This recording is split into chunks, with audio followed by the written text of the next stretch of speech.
Hey, have you ever had a really great idea that you'd like to sell to the visual effects and animation studios, but you're not sure how to go about it? Well, let's talk about that next on Cup of Joe.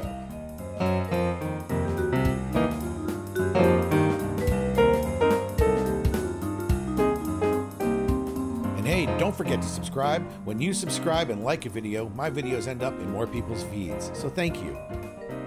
Recently, someone reached out to me asking some advice about how to go about marketing a new software package to the big visual effects and animation studios. And as I went through answering them, I realized, boy, there's a lot of things standing in the way of this, and decided to make this video. So when you have a really great idea that's going to help a studio grow or be better or be more efficient or have a better productivity tool, and what you need to look at is the total addressable market, or the TAM. To figure out the TAM, you're basically going to imagine, okay, what are all the possible clients that could use this? What's the maximum number of folks that are out there that if they all liked it could buy this product? And that's your total addressable market. You're never going to get 100% of that market, but you need to first identify how big is that market. As you hone through this list, you're going to quickly realize that the best bet is to focus on the largest studios, of which, when it comes to visual effects and animation, there's maybe a couple of dozen big studios out there at best. So already you're stuck with the idea that your entire market is going to be a couple of dozen customers. Now, yes, there are smaller studios out there you're going to want to grow this idea on, but likely you're going to want to focus on the larger studios to really make some impact with income, and if this is going to be a legitimate product that you're going to run as a job and as a company. What complicates this problem of only having a couple of dozen customers is each of those customers run very unique, different ecosystems. I like to think of every studio as its own software project. Each studio basically is a conglomeration of different products, different custom software packages, cron jobs. All of this stuff is running all the time. It makes for a very unique environment in each and every studio. It also makes for a very robust environment, but a very fragile environment. Your product can't necessarily make a lot of assumptions about every studio. Let's just start with, are they running Windows or Linux? Are you going to make your product able to work in both environments? Because the reality is as much as we all would like Windows to go away, it's in many, many shops. Not to mention Apple products. So make sure whatever tool you make is going to not starve out your Apple users, who are also part of the studio ecosystem. Studios like to use what's already known to be useful or in use in other studios. Because of this fragility in the ecosystem, studios are very hesitant to take on new breaking technology without knowing that it's already been implemented or tried in other locations. They need to count on it. They need to know that their brethren studio over there or their competitor studio over there has already tried this product, found it useful, and that endorsement, which happens a lot in the inner channels. There are some Slack channels that I'm on and some Discord channels where all of those conversations are happening between the studio technologists. So they'll know if some product being rolled out is crap or revolutionary. And you need to get past that first user who says they love it. And when a company is already adopting it, well, now you can start moving on to other companies, but you all need to focus on that one company. A functional way to get a studio support and to get buy-in is to get inside the studio. In other words, if you can offer to get a seat in-house and to sort of work within the studio, either as an intern or as a third-party software person who's got a seat in the studio, they'll get the first eyes on it. They'll be able to use this tool for free at first, and then eventually when you make it available commercially, you're always giving them sort of a inner circle discount as well as inner circle support. They get to develop this product to their specifications. Like I said, each studio is a unique ecosystem. So if this new software can be built to specifically plug into this studio, well, then they're cut ahead. Even if this product goes to market, they know it's built for their studio.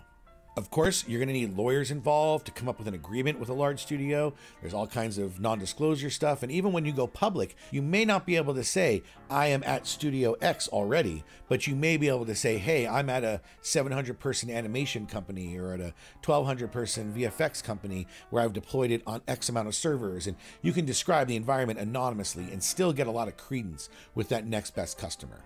When I started at the orphanage back in 2006, 2007, Don Parker, who started Shotgun Software and eventually sold it to Autodesk, he had a desk sitting there right in the orphanage. He was building that tool with orphans at his side saying, hey, it would be cool if it did this, it'd be cool if it did that. And that created a product that integrated quite well with the orphanage, obviously. And really, that workflow was then exported out to a lot of different studios. So that was one thing that gave Don Parker an edge when he was building Shotgun in the early days. Now the time has come. You've got this great product. You've tested it in one studio. You're ready to roll it out to other studios. You know it's a good idea. You know it's going to help. You know it helped the studio that you built it inside of.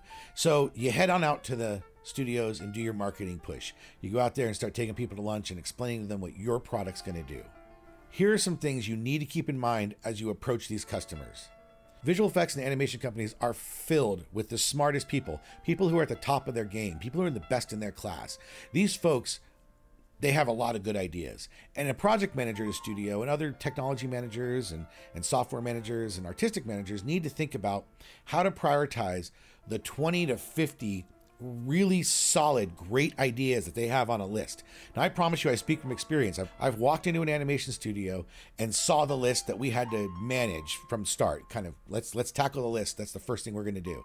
And that list was, in fact, like 50, 60 items. And everything on that idea board was there because it was a really, really good idea. It would improve things. There would be return on investment. It would make the product better. It would make the people work faster. Everything on there was valid. In fact, a whole bunch of those ideas were really juicy, great ideas that we really were chomping at the bit to deploy. But most studios have very limited resources and, again, a fragile ecosystem. So everything's going to be deployed, tested, tested one at a time. On that list of 50 or 20 good items, they're going to choose 5 or 6 or 3 that they're going to tackle this next quarter or this next year. They can't tackle all those issues. There's simply never the resources in a studio to manage the bulk of great ideas that team is producing. I mean, it's 50 to 1, 20 to 1, the ratio of really great ideas that sound awesome and the ability to implement them. And your software package is going to be on that list. So now your really great software idea that is really helpful is on this list of 20 to 50 other ideas that are really, really helpful that they want to think about this year. And as they look at that list, they're going to triage that list. And often in resource-starved studios, the most important things is really the product hitting the consumer's eyes, right? So if these tools help further the visual effects, the look, the feel of the product, if it makes the product better, if it makes us more efficient in making actual visual effects or animation, then that stuff's likely to get prioritized over things like disaster abatement or disaster recovery or other sorts of products that are incredibly important. I can't stress how those last two I just mentioned are important. But in the face of limited resources, if you have to choose 5 from a list of 20 really important ideas, it's often the ones that are going to feed artist productivity or the product looking better that are going to get priority on that project. So if your product is affecting that, then you're great. You're in the front of the pack trying to get it chosen. But if you're further back, if you're sort of a back-end infrastructure tool or something that's going to help in the long run, but in the short run, it just takes a lot of upfront effort to get involved with, expect a lot of resistance because these studios, although it's a really great idea, and they'll tell you it's a great idea, they're simply going to be handcuffed. I've seen so many great ideas fail or never pick up traction simply because of that issue. The fact is the list is too big and everyone's vying for just the top couple of slots to try to get it done this quarter, this half, this year. So keep this in mind. It is a big challenge. You can find someone who's on the inside, who's a trusted individual, a senior system administrator, a senior supervisor on a show, who advocates for your product inside the company while you're advocating for the product from outside the company.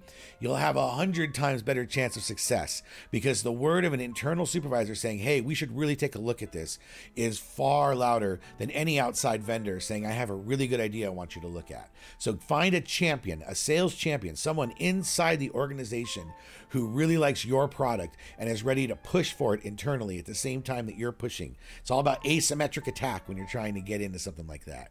So yeah, it's difficult, but that's what's standing in front of you. There's a lot of really good ideas. So of course, I want to hear from you. If you have some cool idea you're trying to deploy and you're not sure how to do it, hey, reach out to me. You can hit me up at cupofjoe@gmail.com. This is the new email address I've set up for this channel. So feel free to reach out to me about this or any issue. Of course, I'd love it if you commented below or feel free to like this video, and I hope to see you on the next one. Thanks for watching.